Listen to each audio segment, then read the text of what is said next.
Now have the distinct pleasure to introduce our student speaker, David Comer. David is a Dean's Honored graduate in environmental sciences and conducted research using remote sensing with satellites to study the interaction between marine terminated glaciers and the ocean waters around them. For the last 3 years, David has served as the chair of the UT Green Fee Committee and as the president of the Texas student chapter of the American Academy of Environmental Engineers and Scientists. He's been recognized with an environmental science capstone research scholarship and was the winner of a NASA Jet Propulsion Laboratory-sponsored UT Space Mission Design Contest. In 2013, he received a Green Fee grant to study water balance, and in addition to his rigorous course load and his research, David has found time to serve as an intern at the Texas Commission of Environmental Quality, as well as the City of Austin's Watershed Protection Department. This summer, David will be continuing his research at the UT Institute of Geophysics in preparation for a presentation he's giving at an international symposium on the interaction of ice sheets and glaciers with the ocean in July. After that, David's going to be looking for positions at national labs before planning to go on to graduate school. So please join me in welcoming to the podium, David Comer.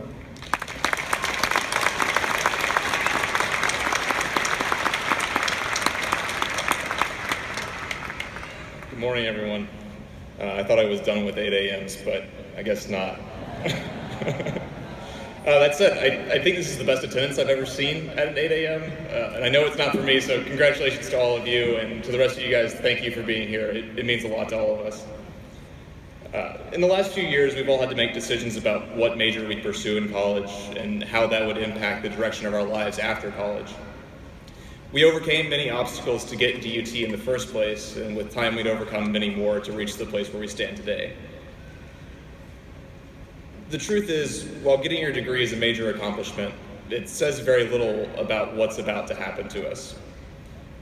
Your degree says you're intelligent, capable, dedicated, and hardworking, and it shows the world that you have potential, but your degree is not going to define your future.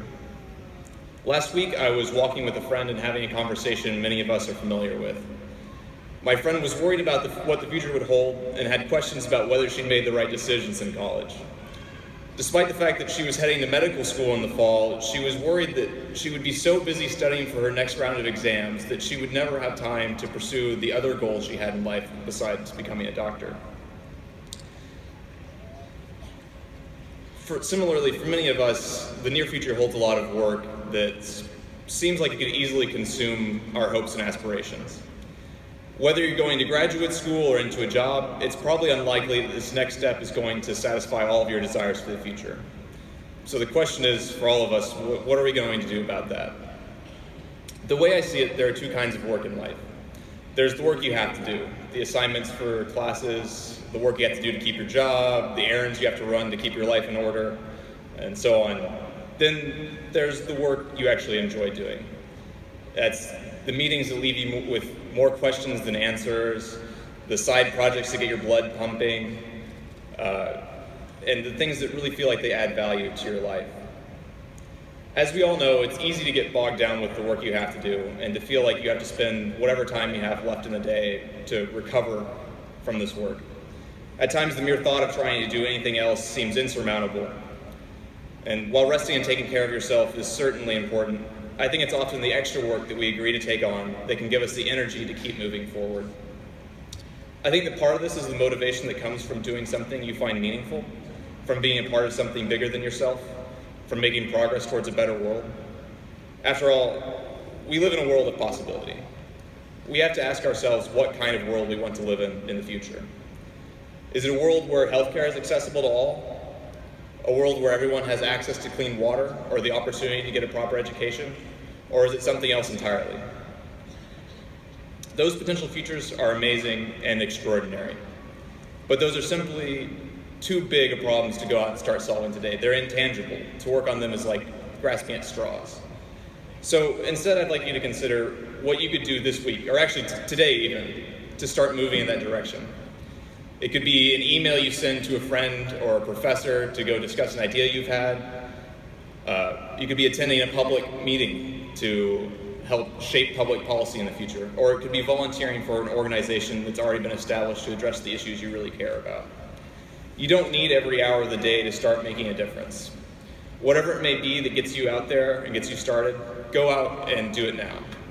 Let this extra work inspire you and keep you motivated to continue to work towards your goals in life. I want to tell you guys all about a project that I started back when I was still in high school.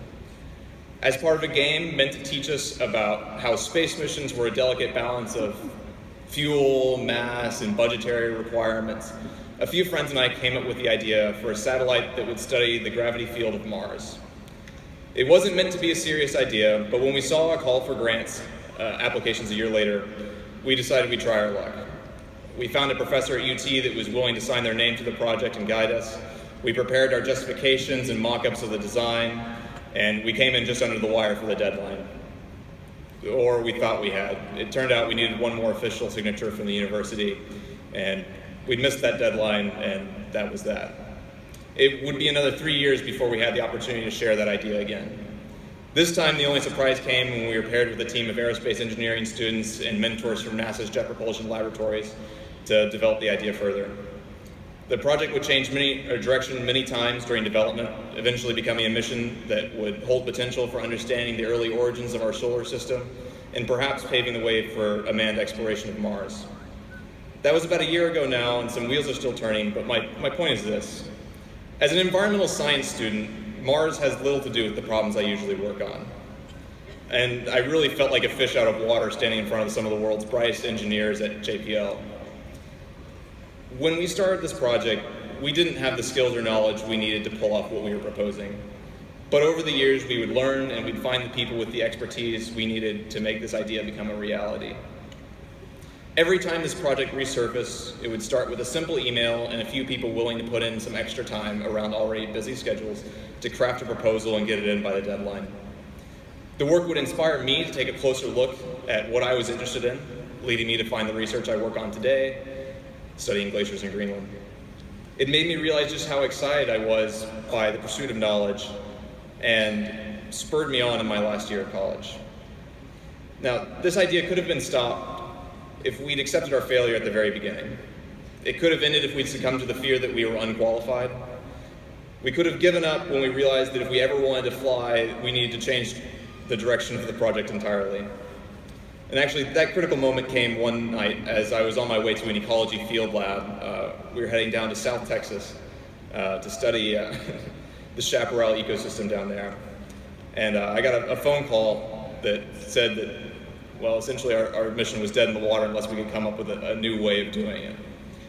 So that night I worked by flashlight around a campsite, calling my friends back in Austin and begging them to use their computers to search for the information I needed to do some calculations and figure out, if we could figure out around that. And it seems crazy now that I was so invested in that, but that's the kind of excitement I'm talking about when I tell you to go and find the work that inspires you. And that's the extra work I'm talking about doing. Antoine de Saint-Exupéry once said, "If you want to build a ship, don't drum up people to collect wood, and don't assign them tasks and work, but rather teach them to long for the endless immensity of the sea." We've all done our wood collecting, and we'll continue to do so, but I feel this yearning now, and I hope you do too. Don't lose sight of your interests, and keep doing this extra work, and there will be a day soon where we will sail forth together and steer our ships towards deep waters. Thank you very much. Hook 'em horns.